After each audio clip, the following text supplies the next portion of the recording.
Hi, my name is Beth. Not long ago, my husband, Josh, and I discovered how to make the most of our time in Maui, and we thought that you might like to tag along.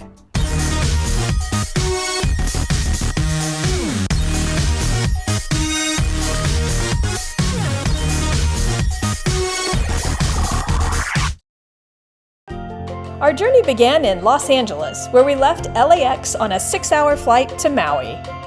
At 48 miles long and 26 miles wide, it's the second largest Hawaiian island, roughly the size of Rhode Island. We landed at the main airport in Kahului, its largest city. Since we were visiting here for one of our anniversaries, we wanted to get the full experience. So we had a company greet us with a sign, beads, and leis.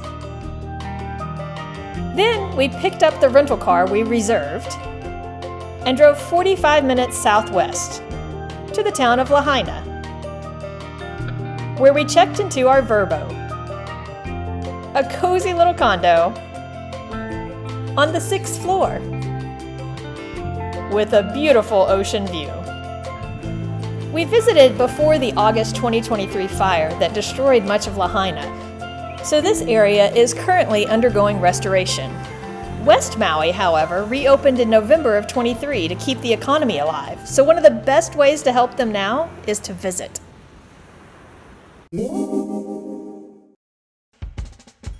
For this first day trip, we hit the road with a full tank of gas. So where are we going today? The road to Hana is a 64-mile stretch of routes 36 and 360 that connects Kahului and Hana. To avoid traffic, we took Highway 37 to 31 on the other road to Hana. The weather was perfect, and it was nothing but blue skies. I wanted to be behind the wheel, because Josh sometimes drives like Speed Racer and makes me nervous. But the downside was that I didn't get to enjoy the scenery as much as he did. This route took us through part of what they call upcountry.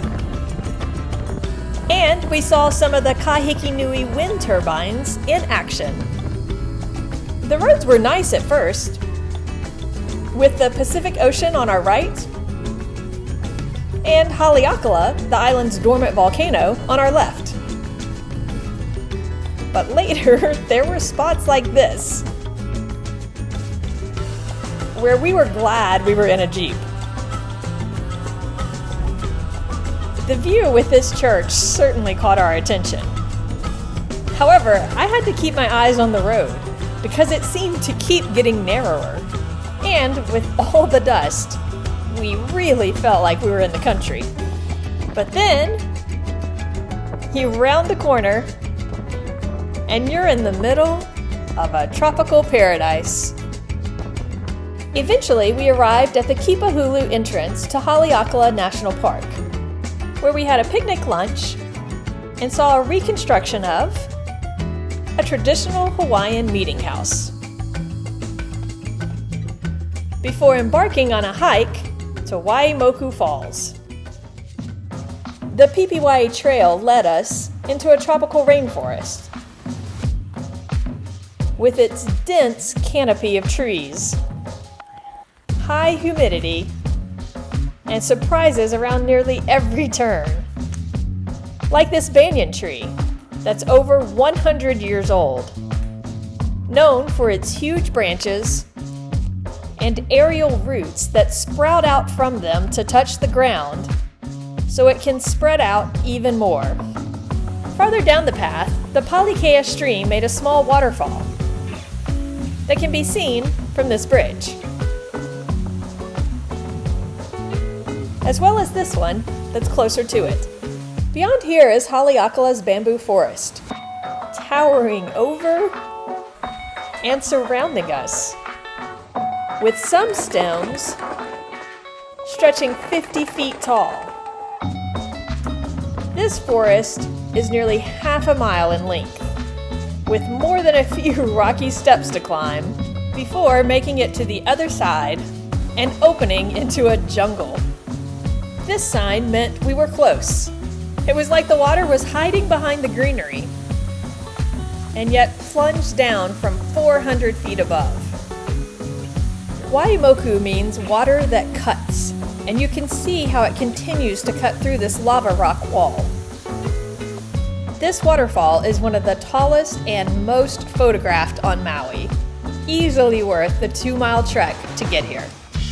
After making it back to the Jeep, we drove further north, reaching the town of Hana, and entered this state park to visit Pailoa.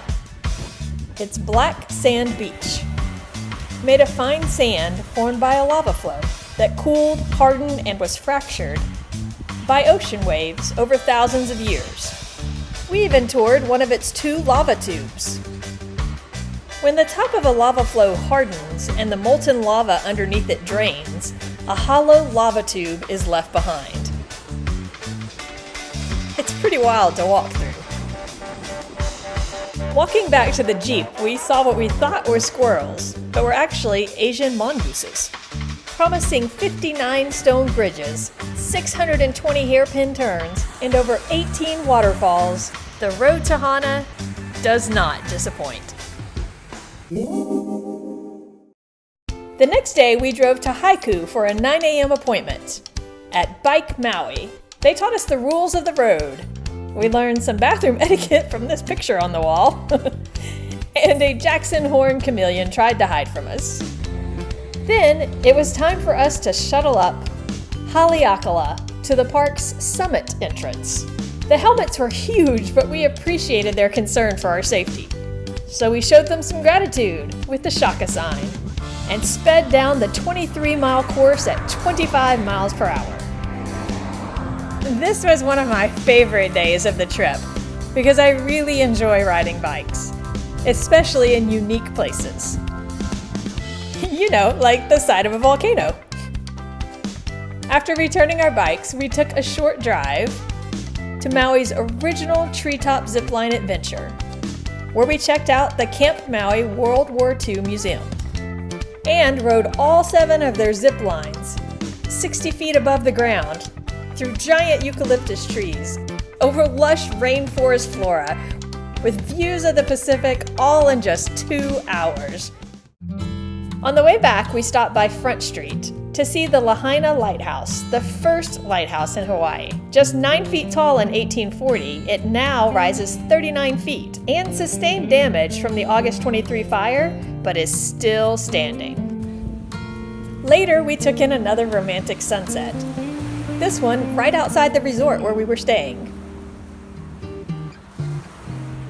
Then we walked to this local restaurant that sadly was destroyed in the August 23 fire.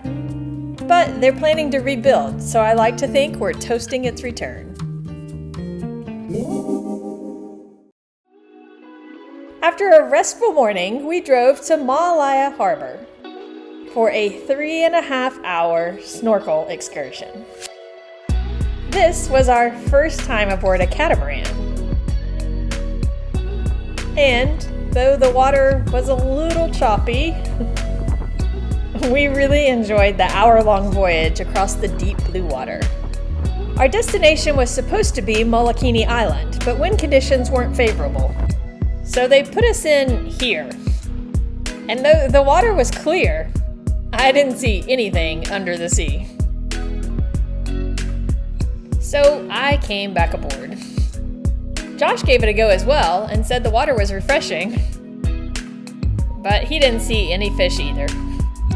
While the scenery was nice, we learned later that morning excursions have the best chance of making it to Molokini Island. After returning to shore, we made our way to Kihei for Ululani's Hawaiian Shave Ice. Smooth, lightly flavored ice on top of gourmet ice cream, if you like. They have so many flavors, but it's not shaved ice with a D. Calling it shave ice calls back to its Japanese origin and pronunciation. Later, we drove further south to Makena State Park to hang some hammocks on Onaloa Beach, also known as Big Beach. It's one of the largest of Maui's 30-plus beaches. and is known for its captivating sunsets.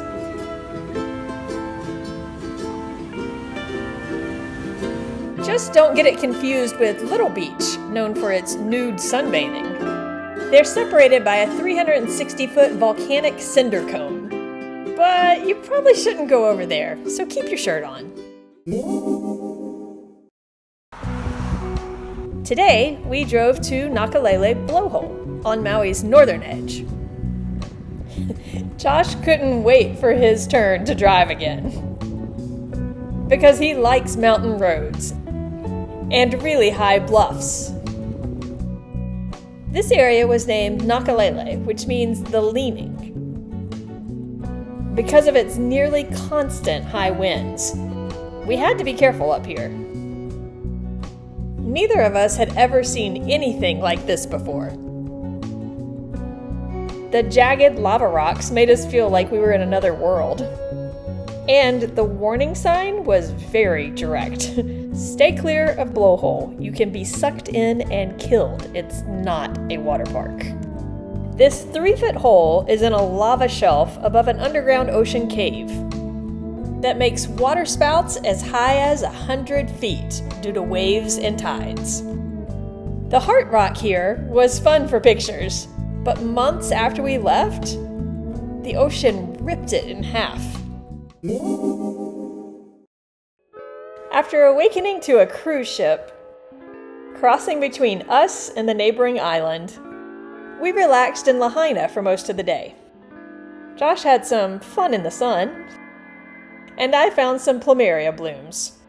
Refreshed, later we drove to Waldorf, Astoria's Grand Wailea Resort for the Grand Wailea Luau in the Molokini Gardens. Even with a bottomless cocktail and endless buffet, I could not get Josh on the stage for a hula lesson. He couldn't get me up there either.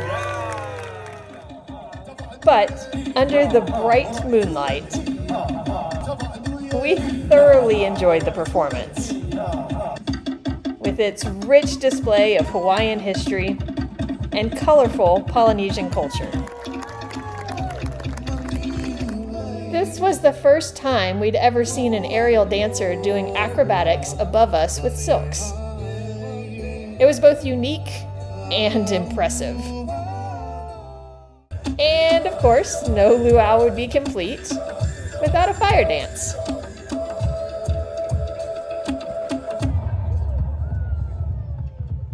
This 3-hour event was an extravagant way to spend our last night in Maui.